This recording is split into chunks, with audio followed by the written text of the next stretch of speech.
خويا رضوان رجعوا عاوتاني شي كلمه من بعد الوداع ديالك اللاعبين. الحمد لله كنشكر هاد اللاعبين.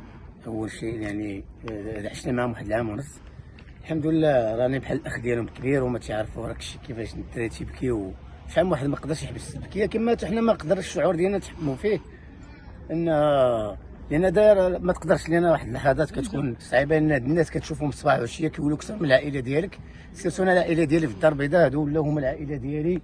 الحمد لله كاين بزاف د اللعابه هنا اللي تطوروا، اللي كانوا بحال خوت عطيناهم نصائح، عشنا معاهم موسم ناجح السنه الماضيه. درنا داك الشيء المشروع اللي جينا ليه نجحنا فيه السنه الماضيه، حتى هاد السنه رانا مشروع ناجح.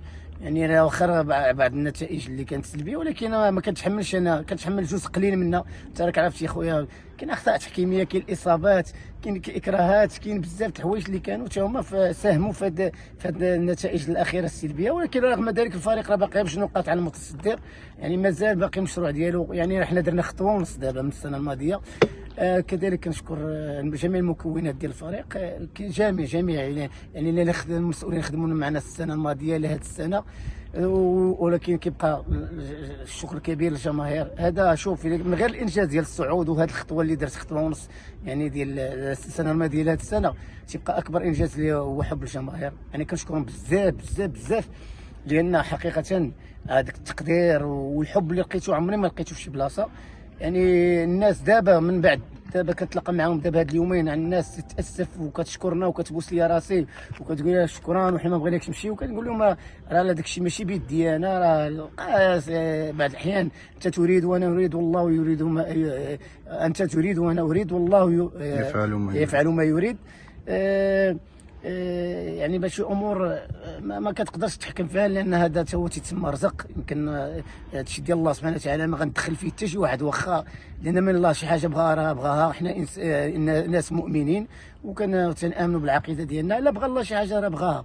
غير هو كما قلت لك كنشكر الجماهير بزاف بدون استثناء، يعني بدون استثناء. يعني عمرني سمعت شي واحد يعني قال عليه شي كلمه خايبه ولا شي جمهور ولا قلل الحياه. حقيقه لقاونا بواحد الحب كبير، الحمد لله. حتى حنا ساهمنا باش رجع لهم داك الشغف، شافوا كره جميله، شافوا اننا كنا خدمنا بالنيه ديالنا، خدمنا يعني دخلنا بالنيه والمعقول ديالنا وبالقلب. يعني حنا والضمير ديالنا مرتاح. شي دابا جينا غنخرجوا بسلام، واخا ما بغيناش نخرجوا بغينا نكملوا المشروع، ولكن قدر الله ما شاء فعل. هذه هي كرة القدم. يعني غير كيكونوا بعض النتائج، المدرب هو هذا كيكون غير بعض النتائج واخا ما كتكونش انت مساهم فيها، عندك مساهمة قليلة، يعني كيتم المحاسبة ديالك. هذا هو دور، هذه هي المهنة ديال المدرب، خصنا نتقبلوها. ولكن كما قلت يعني خليت الحمد لله صدى طيب عند الناس واشتغلنا بقلبنا. وانت غير شتي كيفاش الناس دابا راه بحال شي كنازه، لان عرفوني هاد الناس هذوك وكانوا راهم ولاد الفرقه وخدمنا معاهم، كانوا شي حاجه راه هما يقولوها. يعني راه تنخدموا بقلبنا. حتى الناس اللي جاوا جداد الدكاتره ولا شي حاجه عرفونا كيفاش يخدموا، يعني كيحبوا الفريق الواحد. ملي كنشتغلوا تشتغلوا بقلبنا وكنبغيو نحققوا النتائج. يعني داك الشيء من الفون ديالنا، وحنا ما فينا تزواق ولا قلنا شي حاجه شي مره عفويه، راه الله اللي عالم. يعني الانسان من كيكون صادق، راه بعض المرات كتخرج ليه شي حاجه عفويه بدون ما يشعر، ولكن ما كيقصدش فيها شي حاجه، كيبغي فيها الخير. واخيرا كنقول شكرا لجميع المكونات ديال الفريق اللي رحبوا بيا. والحمد لله راه اهم حاجه قلت لك، اهم انجاز من غير الصعود ومن غير اي شيء راه هو داك الحب الجماهير. وشكرا.